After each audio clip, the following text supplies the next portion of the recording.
The Eagles now could hire Brian Daboll, right? He's available. You know, the Eagles, what they did last week, because they got into it late, Chris, they went with all the guys for interviews that they suspected will get hired elsewhere, and now they're kind of moving on to the rest of their list. And I'm not sure what they're looking for. They met with Josh McDaniels for a fairly long period of time on Sunday.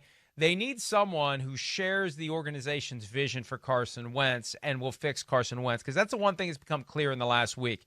The Eagles want to find a way to keep Carson Wentz and get the most out of him. Does he want over to, the long haul? Does he want to stay there, Mike?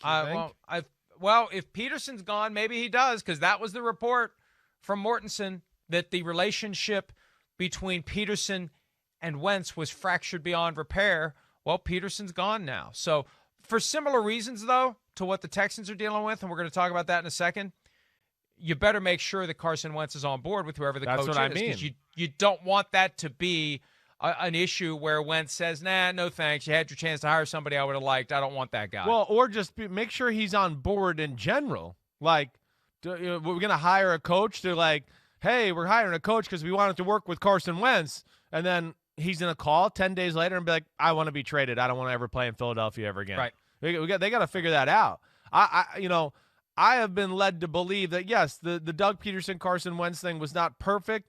I don't think that was the ultimate reason of why Peterson got fired. I think it was part of it, from what I've been led to believe by people I know attached to the situation.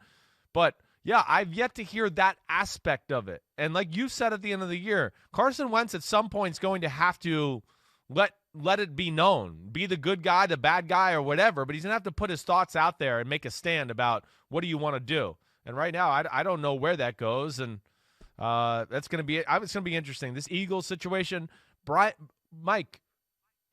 I can't believe we're sitting here right now, and there's 2 spots left, and Brian Daboll and Eric Bieniemy are still out here. I cannot believe that. I cannot, and I would almost right now to the point where I'd go to both of them. Go, just sit back and wait till next year.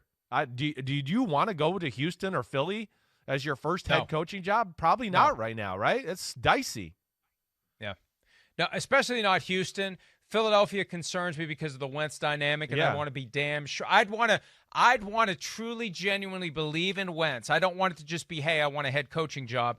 I'd have to truly believe in Wentz. Right. Wentz would have to believe in me. Right. And that would have to be strong enough to overcome the reality that I'm stepping into one of the toughest markets to be a head coach, where like winning that Super Bowl gave those fans a taste of a highly addictive drug, and they want another one. You're right. You're right. And it's made it worse, not better, that they have a Super Bowl trophy. You're right. So, yeah, no thanks. I need hazard pay. I need a 6-year fully guaranteed contract with no offset before I take that job.